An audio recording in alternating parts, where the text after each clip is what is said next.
If I had a nickel every time somebody asked me, how are you going to make this interesting? Or how are you going to get people to participate 2 seconds after they asked me to plan a training for them, I'd be able to totally revamp NBT Studios.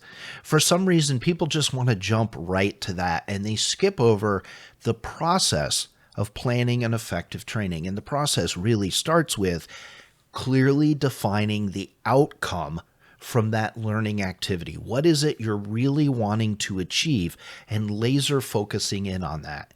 That outcome, whether it's an instructor-led session, an e-learning module, or just a little micro-learning piece, should be very clearly dialed in, and it should be tied to facts and data, and it should be tied to some sort of strategic outcome for the organization or dealing with some very well understood tactical type situation. Once you define that outcome, then you can start breaking down the content that's going to work backwards and drive towards that outcome.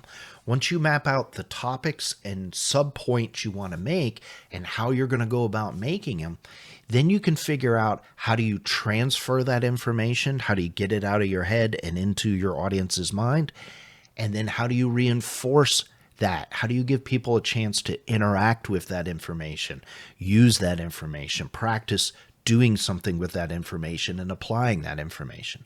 Once you do all that and you get everything, a good flow going, a good organized session, that is when you start dreaming up all the cool ways to get people involved, to keep it interesting. That's when you dream up the activities. That's when you dream up all the neato stuff. But you don't start with that. Go through the steps of the process first, layer on the creativity at the end. You'll get a way better result.